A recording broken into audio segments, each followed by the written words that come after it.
जय हिंद साथियों, मैं सतबीर सिंह आप सभी का स्वागत करता हूं आपके अपने YouTube चैनल गगन एकेडमी पर। दोस्तों, अगर आप हमारे चैनल पर नए हैं तो चैनल को सब्सक्राइब करें, वीडियो को लाइक करें और कमेंट करके ज़रूर बताएं कि वीडियो आपको कैसा लगा। आज हम दोस्तों पढ़ेंगे भौतिक विज्ञान का नेक्स्ट टॉपिक जो है त्वरण और समय के ऊपर। ठीक है दोस्तों, इससे पहले मैंने गति के ऊपर पढ़ा है, दूरी को पढ़ा है, विस्थापन, चाल, रेस्ट, ये सब हमने पढ़ लिए हैं। ठीक है दोस्तों, आज हम पढ़ेंगे त्वरण और समय के बारे में। कुछ न्यूमेरिकल क्वेश्चन भी करेंगे इनके एक एक दो, ताकि आपकी समझ में ज़्यादा से ज़्यादा आ जाए। ठीक है दोस्तों, तो दोस्तों त्वरण को हम ए से डिनोट करते हैं, एक्सीलरेटर इसको बोलते हैं। इसको त्वरण को ए से डिनोट करते हैं। ये बोलता है समय के साथ वस्तु के वेग परिवर्तन की दर, समय के साथ वस्तु के वेग परिवर्तन की दर। अब दोस्तों मैंने पीछे आपको बताया था कि वेग क्या होता है। वेग होता है विस्थापन में परिवर्तन की दर को वेग कहते हैं, और विस्थापन क्या होता है दोस्तों कि दो स्थानों के बीच की न्यूनतम दूरी को हम क्या कहते हैं, विस्थापन बोलते हैं। ठीक है दोस्तों, यदि वेग निरंतर बढ़ रहा है तो पिंड की गति, पिंड या वस्तु की गति बोल सकते हैं, इसको गति को त्वरित गति कहते हैं। ठीक है दोस्तों, और यदि वेग घट रहा है तो इसे मंदन कहा जाता है। एक बार पेपर में आया था क्वेश्चन कि मंदन क्या होता है, कि त्वरण की स्थिति में जब किसी वस्तु की जो चाल है, जो वेग है, वो कंटिन्यू घट रहा है तो उसको हम मंदन बोलते हैं। देखो दोस्तों, सीधा सा फंडा है कि ये जो त्वरण होता है हमारा, जैसे कोई वस्तु है वो चल रही है तो ये हर सेकंड कंटिन्यू बढ़ता जाता है, हर सेकंड बढ़ता जाएगा, बढ़ता जाएगा, बढ़ता जाएगा, बढ़ता जाएगा, ये लास्ट तक। ठीक है दोस्तों, और हर सेकंड बढ़ता है ये। जैसे फर्स्ट सेकंड 5 बढ़ा है, 5 बढ़ा है, तो फिर नेक्स्ट सेकंड भी 5 बढ़ेगा, फिर 5 बढ़ेगा, फिर 5 बढ़ेगा, फिर 5 बढ़ेगा, ऐसे ऐसे इंक्रीज होता है। ये 10 बढ़ा है तो 10 10 10 10, ये हर सेकंड बढ़ता जाएगा। इसी को हम क्या बोलते हैं, त्वरण बोलते हैं। और दोस्तों अगर ये घटना शुरू हो जाए, जैसे हर सेकंड 2 घट रहा है, 2 मीटर पर सेकंड घट रहा है, फिर 1 सेकंड में 2 मीटर घट रहा है, फिर 2 मीटर घट रहा है, तो उसको क्या बोलते हैं, जब ये ऋणात्मक होता चला जाता है, माइनस में जाता है, तो उसको बोलते हैं हम क्या बोलते हैं दोस्तों, मंदन। मंदन की स्थिति होती है वो। ठीक है दोस्तों, अगर पॉजिटिव है, बढ़ रहा है, तो त्वरित होता है, त्वरित, और अगर वो घट रहा है तो उसको बोलते हैं मंदन। ठीक है दोस्तों, आगे है त्वरण। त्वरण का जो फार्मूला है, वेग में परिवर्तन अपॉन समय।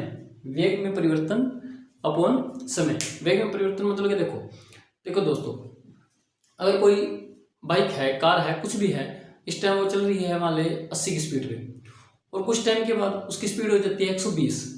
ठीक है दोस्तों, तो वेग में परिवर्तन कितना हुआ उसके, 120 माइनस 80, कितना हुआ, 120 माइनस 80, यानी कि 40 हो जाएगा। ठीक है दोस्तों, तो इसी को ये बता रहा है, ए बराबर त्वरण बराबर B minus you upon T. T मतलब समय, वी का मतलब होता है अंतिम वेग, जो लास्ट का वेग है, जो बड़ा हुआ है लास्ट में, जहां पे वो स्टॉप हुई वहां का वेग, और प्रारंभिक वेग होता है जो वो आरंभ में शुरू हुई। ठीक है दोस्तों, और इसका मात्रक होता है मीटर पर सेकंड स्क्वायर। ठीक है दोस्तों, आप इसको ऐसे बोल सकते हैं, टी इसके नीचे भी है, बी के नीचे भी, और टी यू के नीचे भी है। आप इसको ऐसे लिख सकते हैं, टी ए टी बराबर बी माइनस यू। आगे मैं इसको बताऊंगा आपको। ठीक है दोस्तों, इसमें 2-3 तरीके हैं लिखने के, आप जैसे मर्जी लिख सकते हैं। ये फॉर्मूला नहीं चेंज हो सकता, आप टी इधर ले जा सकते हैं, वी इधर ले जा सकते हैं, यू जो भी है इसकी जो आप समीकरण बना सकते हैं। ठीक है दोस्तों, इसकी वी मान क्या है, L T minus 2। L metre के लिए है, और सेकंड पे स्क्वायर है नीचे, तो ये ऊपर जाके टाइम पे स्क्वायर है ना नीचे, तो ये टी के ऊपर माइनस में पावर 2 हो जाएगी। ठीक है दोस्तों, और ये क्या है, सदिश राशि, क्योंकि आपने पढ़ा विस्थापन, विस्थापन भी सदिश राशि है। आपने उसके बाद वेग पढ़ा, वो भी सदिश राशि है। तो जब उससे उत्पन्न कोई राशि है त्वरण, तो वो भी एक सदिश राशि होती है, जिसमें दिशा और परिमाण दोनों होते हैं। ठीक है दोस्तों, अभी एक एग्जांपल है दोस्तों, यदि कोई कार 70 मीटर पर सेकंड की चाल से चले तथा त्वरण 5 हो, तो 4 सेकंड के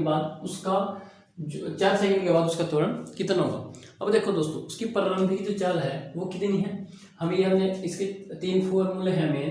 ये फर्स्ट फार्मूला है, ए बराबर v minus you upon t. A मतलब त्वरण, वी मतलब अंतिम वेग, यू मतलब प्रारंभिक वेग, और टी से टाइम, यानी कि समय, सेकंड में नापते हैं जिसको। तो यहां से आप निकल के आ गया, v v बराबर, आप इसको ऐसे भी लिख सकते हो। देखो दोस्तों, इसको अगर मैं सोल्व करूंगा तो at बराबर v माइनस यू। ठीक है दोस्तों, अब इस u को इस साइड ले सकते हैं, आप इसको लिख सकते हैं u प्लस at बराबर v। ठीक है दोस्तों, आप इसको ऐसे भी लिख सकते हैं, या आप ऐसे भी लिख सकते हैं इसको at प्लस u बराबर v। ऐसे लिखो ऐसे लिखो, सेम बात है, ये भी सेम है, बस ये थोड़ा ओड सा लग रहा है क्योंकि अभी देखा नहीं इसको, आप बार बार देखते हो बुक्स में, तो ये थोड़ा आपको देखने में इजी लगेगा और आपके माइंड में भी ये सेट हो जाएगा। ठीक है दोस्तों, अब देखो दोस्तों, ये क्या बोलता है कि उसके जो अंतिम में यदि कोई कार 70 मीटर की पर सेकंड की चल रही है, 70 की स्पीड में चल रही है वो, तो उसकी वेग कितना होगा, अंतिम वेग कितना होगा, u मतलब के शुरू का वेग उसका कितना है 70। उसके बाद at, a मतलब के त्वरण कितना है 5 और t टाइम कितना है 4, 5 चुकी 20, 70 20 90। अगर आप सिंपली इसको जोड़ेंगे 4 सेकंड बाद 5 एक बढ़ेगी वो, फिर 5 बढ़ेगी, फिर 5 बढ़ेगी, फिर 5 बढ़ेगी, तो टोटल बढ़ेगी कितनी 20। 4 सेकंड 5 10 15 20 20 बदल जाएगी। 70 की स्पीड पे ऑलरेडी थी वो, तो उसके बाद कितनी हो जाएगी वो 90 की स्पीड पे हो जाएगी। ठीक है दोस्तों, ये बात भी आप याद रखना, इससे न्यूमेरिकल क्वेश्चन बनता है ऐसा। उसके बाद एक इसका आता है दूसरा फार्मूला, s बराबर ut plus 1/2 plus at square. अब बाकी सब पता है अपने, u का मीन्स प्रारंभिक वेग, t टाइम प्लस 1/2 1/2 a मतलब के त्वरण, t स्क्वायर मतलब के समय का स्क्वायर, और ये s होता है दूरी। s को क्या बोलते हैं, स्पीड मत ले लेना, इसको दूरी बोलते हैं इस केस में। ठीक है दोस्तों, एक और फार्मूला निकल के आता है इसका, v स्क्वायर बराबर u स्क्वायर प्लस 2as। ये आप इसको ऐसे लिख सकते हैं, v square minus u square बराबर 2as, और इसको आप ऐसे भी लिख सकते हैं, एक ही बात है, v स्क्वायर माइनस 2as बराबर u स्क्वायर। ये सेम ही है, बस थोड़ा चिन्ह आगे पीछे हो गया इसके, बाकी कुछ नहीं है इसमें। ठीक है दोस्तों, उसके बाद देखो दोस्तों, अब आप बोलेंगे ये भी है, ये भी है, ये क्या फंडा है। ये फंडा ये है दोस्तों कि इसमें तो आपको जो v है वो नहीं दिया है, अंतिम वेग नहीं दिया है। अगर आपको अंतिम वेग दे रखा हो तो आप ये फार्मूला लाइए। अगर आपके पास टाइम दे रखा है, इसमें आपको टाइम नहीं दे रखा, देखो दोस्तों ये टाइम दे रखा हो और v नहीं हो तब इसमें लगा देना फार्मूला। जब आपके पास v दे रखा हो और टाइम नहीं हो तो तब ये लगा देना, आंसर सेम आएगा, कोई इशू नहीं है इसका, जो भी बच्चे निकल जाएगा उससे। जैसे मैंने एक क्वेश्चन लिया है, क्वेश्चन u बराबर 0, अगर किसी पिंड का u 0 है, u मतलब के उसका प्रारंभिक वेग 0 है, a त्वरण उसका 20 है, t है 10 सेकंड। ठीक है दोस्तों, तो उसकी दूरी निकालनी है आपने, s निकालना है। तो s बराबर क्या है, s बराबर हमारा फार्मूला है ut प्लस 1/2 at स्क्वायर। ठीक है दोस्तों, तो इसमें हम रख देंगे इसको, s बराबर ut प्लस 1/2 at स्क्वायर।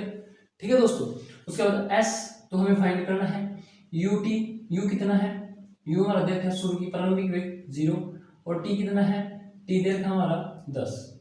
अब इसको मल्टीप्लाई करो ना करो तो 0 ही आना वैसे तो, प्लस 1/2 गुणे a कितना है हमारा 20, t स्क्वायर t कितना है 10, यानी कि 10 गुणे 10। ठीक है दोस्तों, तो आप इसको काट सकते हैं 10 से, तो ये तो 0 हो जाएगा। s बराबर 0 प्लस 1000 या s बराबर 1000 मीटर या 1 किलोमीटर। ठीक है दोस्तों, तो इससे आपकी दूरी निकल जाएगी। अगर दूरी दे रखी होती है तो दूरी लिख देते हैं यहाँ पे, तो टाइम निकल जाता आपका। ठीक है, अगर आपको v निकालना होता तो फिर आपको इस फार्मूले में जाना पड़ता, जो आपका थर्ड फार्मूला है v स्क्वायर वाला, क्योंकि इससे v स्क्वायर आपका इजीली निकल जाता। ठीक है दोस्तों, आशा करता हूँ कि ये बात आपकी समझ में आई होगी। ठीक है दोस्तों, उसके बाद आता है हमारा संवेग। संवेग क्या होता है भाई, संवेग को हम छोटे p से डिनोट करते हैं। ठीक है दोस्तों, संवेग को हम छोटे p से डिनोट करते हैं। संवेग क्या होता है, मोमेंटम बोलते हैं इसको इंग्लिश में, मोमेंटम। संवेग होता है किसी वस्तु का द्रव्यमान और गुणे वेग। अगर मैं किसी वस्तु के द्रव्यमान मतलब के मास और उसके वेग को, वेलोसिटी को मल्टीप्लाई कर देता हूँ तो मेरे पास निकल के आएगा संवेग आएगा। इतनी सी बात है दोस्तों। ठीक है दोस्तों, और द्रव्यमान क्या होता है, द्रव्यमान ये कभी चेंज नहीं होता, मैंने पहले बताया था आपको, ये कभी चेंज नहीं होता। चाहे आप किसी भी ग्रह पे जाओ, पृथ्वी के अंदर जाओ, बाहर जाओ, कहीं पे भी जाओ, तो ये द्रव्यमान चेंज नहीं होता। और इसको भौतिक गोला द्वारा नापा जाता है। ठीक है दोस्तों, और इसके बाद जो भार होता है वो डिफरेंट प्लेस पे डिफरेंट होता है। तो इसको आप लिख सकते हैं P बराबर, छोटा p बराबर mv, m से मास और v से वेलोसिटी। ये m द्रव्यमान का मात्रक था, साइन था, और वेग का v था। मात्रक होता है किलोग्राम मीटर पर सेकंड। किलोग्राम, देखो मास के लिए हम क्या लिखते हैं, kg, किलोग्राम। ठीक है दोस्तों, और वेलोसिटी के लिए लिखते हैं हम मीटर पर सेकंड। तो ये पूरा का पूरा एक ही हो गया, किलोग्राम मीटर पर सेकंड। इसकी विमा क्या होती है दोस्तों, विमा होती है इसकी ml t/1 बटे 1, क्योंकि जो इसको द्रव्यमान और वेग की होती है L बटे टी। ऐसे देखो द्रव्यमान का कितना क्या होता है m, और जो आपका वेग होता है उसको लिखते हैं हम L/T। ठीक है दोस्तों, तो जब इनकी दोनों की मल्टीप्लाई करेंगे m गुणा L/T, शायद दिख रहा है, ठीक है, m गुणे L/T, और इसको हम जब सोल्व करेंगे तो m/L/T और ये t माइनस 1 हो जाएगा, ये इसकी विम हो जाएगी। ऐसे करके आप निकाल सकते हो। तो ये क्या है, ये जो आपका संवेग है ये भी आपकी सदिश राशि होगी, क्योंकि ये भी वेग द्रव्यमान से उत्पन्न है, तो ये भी एक सदिश राशि होगी। दोस्तों रट्टा नहीं मारना, समझनी है बात। ठीक है दोस्तों, अब ये कह रहा है संवेग संरक्षण क्या होता है, संवेग संरक्षण जिस पे रॉकेट वगैरह कार्य करते हैं।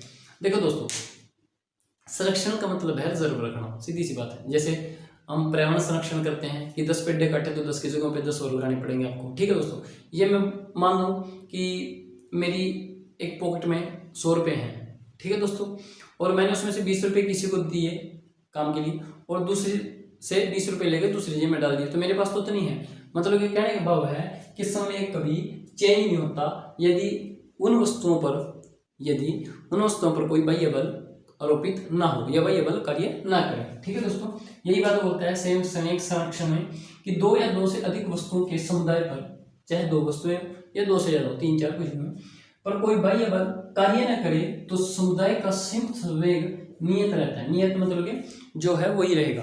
अब देखो दोस्तों, अगर एक कोई आप बात करो कि जैसे कोई गाड़ी खड़ी है, ठीक है जी, सॉरी कार खड़ी है, और पीछे से गाड़ी आती है काफी स्पीड में, ठीक है दोस्तों, जिसका कोई मास भी होगा और द्रव्यमान भी होगा, उसका कोई वेग भी होगा, और कार एक खड़ी है आगे, नॉर्मली खड़ी है, तो उसमें वो टक्कर मारेगा, कार में जब वो टक्कर मारेगा तो क्या होगा, वहां से समय खत्म नहीं होगा, क्योंकि जितनी उसने पावर कार में लगाई है तो संवेग जो है वो चेंज नहीं होगा, उसी स्पीड से कार भी आगे जाएगी। ठीक है दोस्तों, इसके हम कुछ एग्जांपल देखते हैं। जैसे ये ट्रक है, ठीक है दोस्तों, एक कार है हमारे पास।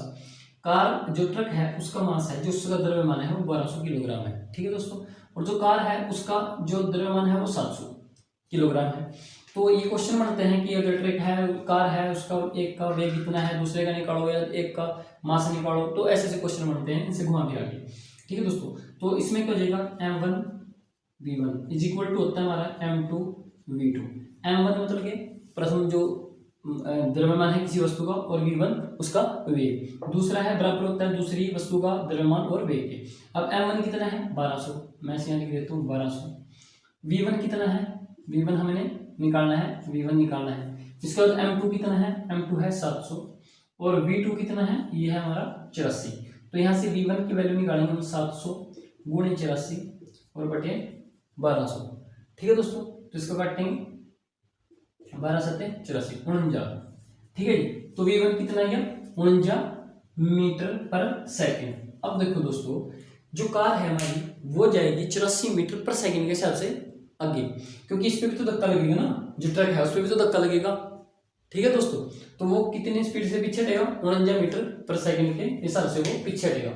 अच्छा दोस्तों, आपने एक बात देखी होगी, जब हम सपोज करो कोई व्यक्ति है, वो नदी में है, नाव में बैठा है, ठीक है दोस्तों, और किनारे पे आके वो नाव से छलांग लगाता है। उसने जैसे ही छलांग लगाई तो क्या होगा कि जो नाव है वो भी थोड़ा पीछे जाएगी पानी में, या जैसे हम गोली चलाते हैं, बंदूक से गोली निकलेगी तो जो आपकी राइफल है वो भी थोड़ा झटका देगी, वो भी थोड़ा पीछे होगी। तो ये सब के सब जो रॉकेट ऊपर जाता है वो सब संवेग संरक्षण के सिद्धांत है कि संवेग जो है सेम रहता है कि यदि तक उन वस्तुओं के ऊपर कोई बाह्य बल आरोपित ना किया जाए। जैसे ये एक नाव है दोस्तों, ठीक है दोस्तों, एक व्यक्ति है, नाव के अंदर व्यक्ति बैठा है, नाव जो है वो है आपकी 500 किलो की, ठीक है जी, उसका द्रव्यमान है 500 किलो, और जो आदमी है वो है 50 किलो का। जो वेग है, नाव का वेग है, वो है 2 मीटर पर सेकेंड, 2 मीटर पर सेकेंड। तो आपने व्यक्ति का वेग बताना इस टाइम, तो वही फार्मूला है आपका, ये हो जाएगा m1 इंटू v1 बराबर m2 इंटू v2। ठीक है दोस्तों, इसको मैं लिख देता हूँ। तो ये आपका 500 गुणा 2 बराबर 50 गुणा v2। जब v2 की वैल्यू यहाँ से निकालूंगा तो मेरे पास आ जाएगा 500 गुणे 2 बटे 50, 50 520 मीटर पर सेकेंड v2। जो हमारा व्यक्ति है उसमें से छलांग लगाएगा नाव से, तो वो लगाएगा 20 मीटर पर सेकेंड के हिसाब से छलांग लगाएगा नाव से बाहर। ठीक है, और जो नाव है वो पीछे कितनी हटेगी, 2 मीटर पर सेकेंड के हिसाब से वो पीछे हटेगी। ये समय संरक्षण का सिद्धांत है। इसमें मैं और भी 1-2 एग्जाम्पल आपको देता हूँ दोस्तों।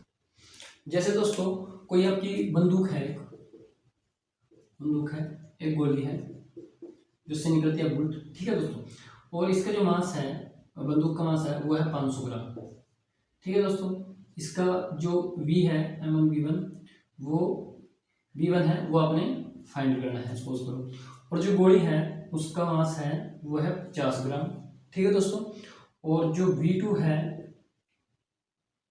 वो है आपका 30 मीटर पर सेकेंड। ठीक है दोस्तों, 30 मीटर पर सेकेंड। तो आपने ये बात बतानी है दोस्तों कि जो बंदूक है, जब उससे गोली निकलेगी, जब वो झटका देगी गोली, तो बंदूक जो है पीछे किस गति से आएगी। ठीक है दोस्तों, तो वही सेम फार्मूला है अपना, 500 गुणे v1 बराबर 50 गुणे 30। तो इसके नीचे जगह अंदर जाके v1 50 गुणे 30 बटे 500, 2 0 से 2 0 कट गई, 5 से 5 कट गया, ये 3 मीटर पर सेकेंड। ठीक है दोस्तों, 3 मीटर पर सेकंड के हिसाब से वो जो बंदूक है वो पीछे आएगी, झटका देगी, और जो हमारी गोली है वो कितनी स्पीड से जाएगी, 30 मीटर पर सेकंड के हिसाब से आगे जाएगी। ठीक है दोस्तों, अब इसमें एक क्वेश्चन आया था दोस्तों, जो इनसे थोड़ा सा हटके है, हल्का सा, थोड़ा सा। अभी देखो क्या होता है कि आपके पास एक गोला है, जैसे मैं लिख देता हूँ, एक कोई गोला है। ठीक है दोस्तों, बड़े वाला, छोटे वाला, एक बड़ा गोला हो रहा है दोस्तों, एक गोला हो रहा है। इसका जो मास है m1 है, सपोज करो वो है 5 kg। ठीक है दोस्तों, और इसका जो मास है m2 है, वो है आपका 10 kg। ठीक है दोस्तों, आपके पास 2 गोले हैं, एक है 5 kg का और एक है 10 kg का, और इसका जो वेग है v1 है वो है 20 मीटर पर सेकेंड। तो आपने v2 फाइंड करना। अब आप बोलोगे तो पहले वाला क्वेश्चन है, नहीं दोस्तों, अभी क्या हुआ है, ये गोला, ये जो फर्स्ट वाला गोला है ए बी, इसको मैं नाम देता हूँ, चलो ए बी, ये जो ए गोला है ये इसके जाके टकराया, ये जो फर्स्ट गोला है ये इससे जाके टकराया। ठीक है दोस्तों, उसके बाद क्या हुआ, ये दोनों गोले एक हो गए किसी भी कारणवश। ये क्वेश्चन आया था एसएससी में, क्वेश्चन आया, पूछा हुआ दोस्तों कि ये दोनों के 2 गोले एक हो गए और एक होके चलने लगे। मीन्स यहाँ से ये गोला इससे टकराया, ये गोला क्या हुआ कि ये और ये दोनों गोले एक हो गए और ये दोनों के 2 आगे रूट करने लगे। ठीक है दोस्तों, ये रूट करने लगे, और उसके बाद जो v2 है वो कितना आएगा आपका। ठीक है दोस्तों, ये बात पूछी दोस्तों। तो m1 ये आपको पता ही है, m1 गुणा 20 बराबर ये कितना हो जाएगा 10 गुणे, अब ये दोनों का मास जो है इनका ऐड हो जाएगा दोस्तों, दोनों का जो मास है वो दोनों का ऐड हो जाएगा, तो उसको कितना बोलेंगे, ये हो जाएगा आपका, दोनों का मास ऐड करेंगे जब, तो दोस्तों दोनों का मास ऐड हो जाएगा 10 इसका है और प्लस 5 इसका है, 10 और 5 इसका है, ये दोनों का m2 बोल लो आप, इसको ऐड हो जाएगा, और गुणे v2 जो आपने फाइंड करना है। जब 2 चीजें आपस में सम्मिलित हो जाती हैं किसी कारणवश, तो जो मास होता है, जो द्रव्यमान होता है, वो दोनों का जुड़ जाएगा। इतनी सी बात आपने याद रखनी है।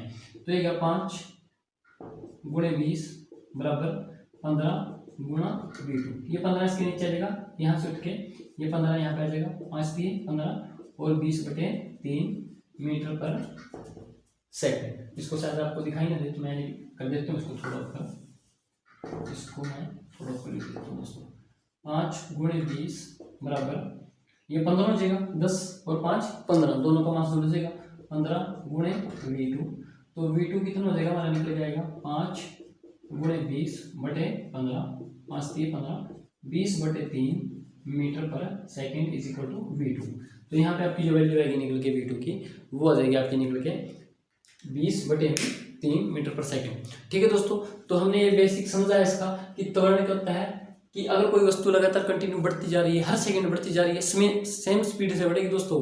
अगर वो 4 की स्पीड से बढ़ रही है तो 4 की स्पीड से ही बढ़ेगी, 5 की स्पीड से। ये नहीं है कि पहले 5 की स्पीड होगी फर्स्ट सेकंड में, सेकंड बार में 6 की स्पीड से होगी, ऐसा नहीं। तो त्वरण में क्या होता है दोस्तों कि कोई भी चीज़ कंटिन्यू बढ़ती जाती है कि फर्स्ट सेकंड में 5 सेकंड बढ़ी, फिर अगले सेकंड में 5 सेकंड बढ़ी, फिर थर्ड सेकंड में 5 सेकंड बढ़ी, ऐसे। ठीक है दोस्तों, जिसे धनात्मक त्वरण भी कहते हैं। अगर घटने लगे तो उसको ऋणात्मक त्वरण बोलते हैं और उसी को क्या बोलते हैं, मंदन। ठीक है दोस्तों, और समय क्या होता है, द्रव्यमान और वेग का गुणनफल ही दोस्तों क्या कहलाता है, समय कहलाता है। आप ज़्यादा से ज़्यादा से क्वेश्चन बनाइए दोस्तों, खुद करने की कोशिश करिए, वीडियो को 2-3 बार देखिए, फिर आपकी बातें समझ में आएंगी कि ये समय क्या होता है, त्वरण क्या होता है। इससे पीछे मैंने समझाया आपको विस्थापन क्या होता है, चाल, गति और विराम अवस्था। ठीक है दोस्तों, तो ये सारी बातें आपको इजीली समझ में आ जाएगी और आप इसके लिए किसी भी बुक से पढ़ सकते हैं। मैं ये नहीं बोलूँगा कि आप फलाना बुक से पढ़ो, उससे पढ़ो, लूसेंट से पढ़ो, किसी से पढ़ो, कोई इशू नहीं है दोस्तों। जो भी आपके पास है, चाहे वो एनसीईआरटी है या अरिहंत की है या लूसेंट की है या अग्रवाल की है, कोई बुक है आप उससे पढ़ सकते हो, जिससे आपकी बेसिक समझ जो है वो मजबूत होगी। ठीक है दोस्तों, तो प्लीज़ दोस्तों एक बार मैं फिर से कहता हूँ कि मेरे चैनल को सब्सक्राइब करें और वीडियो को लाइक करें। थैंक यू दोस्तों, जय हिंद।